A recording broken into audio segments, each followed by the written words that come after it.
Vous l'attendiez, vous trépigniez d'impatience. Après un petit extrait dans le Série Express de la semaine dernière, voici la suite de notre interview exceptionnelle, le kiff à Paris. Il nous parle de la torture et de sa remise en cause frontale dans la saison 7. Il aborde très honnêtement les défauts des saisons précédentes, qui a dit le couguar, enfin c'est pas moi qui en parle le premier.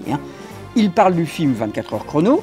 Il nous parle même de sa vessie, mais il nous explique aussi comment la grève des scénaristes a permis de préparer minutieusement l'excellente saison 7. So the writers, I think, very wisely figured out how to take advantage of that time, and really, there are certain areas when we're making 24, we kind of shoot in blocks of 8. So the writers write 8 episodes, and then it'll transition into another story for another 8 episodes, and then the finale for the last 8 episodes. And it's in those areas where we join between 8 and 9, 15, 16, that sometimes we run into trouble in transitioning out of the story. The writers were afforded the time to really make that work this time, and so season 7, I would have to say, is arguably the best season we've ever made. And, that is one aspect of it, and then the other reason is that Jack Bauer goes through an emotional transition here. I'm not active. The DOJ is about to file criminal charges against me. I'm not exactly in a position to help you with your situation.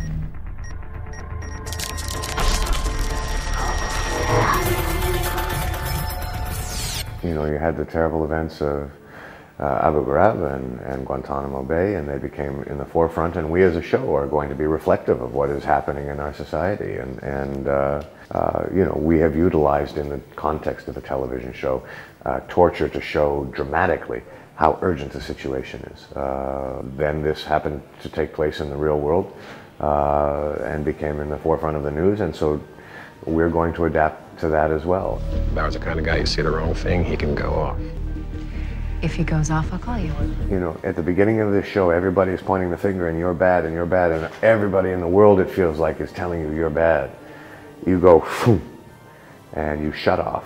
And so that's where he is. It is very much like a robot at the beginning.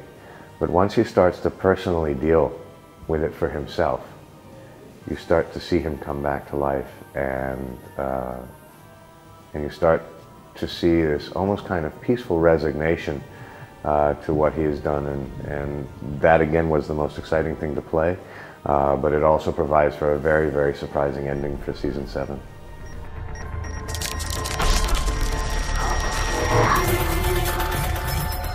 I think we all believe that we're capable of making a perfect season, but we just haven't made it yet, and it keeps us going. And yes, there were aspects of season 6 that disappointed me, but I could tell you there are aspects of season 1, season 2, season 3, season 4, and season 5. It's not a perfect science, and it is a giant learning curve for us every time. I talk to Gordon sometimes about the cougar thing. Oh, the cougar, the storyline that was so bad it bit her.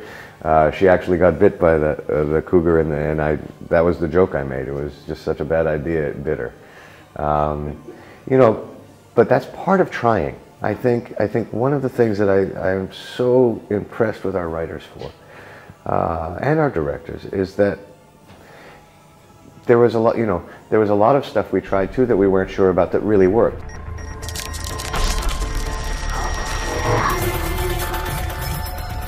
Oh yes, yeah, no, the idea is very much in the air. As soon as a series is done, we would entertain making a film if people still want to see it. For us, it is cruel and unusual punishment to ask the writers to write the equivalent of 12 films a year and then say, oh, by the way, in your spare time, come up with a really brilliant idea for a 2-hour feature film. All of the ideas that they used to kind of come up for the movie would end up going into the show. So we just decided we'll wait and we'll approach it from that point.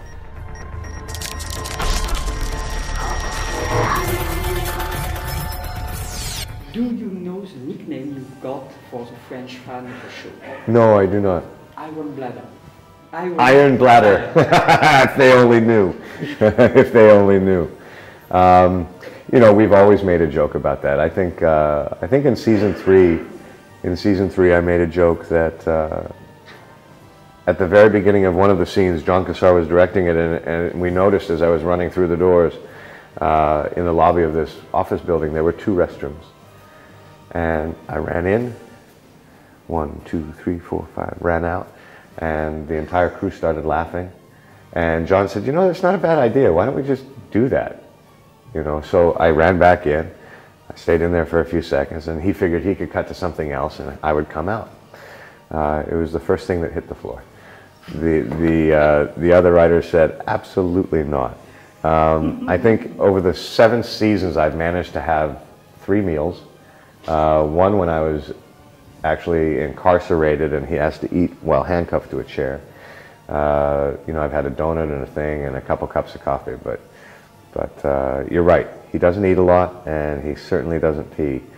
We've always pretended that those things would be accomplished when they would cut back to CTU or something else. Merci. Merci.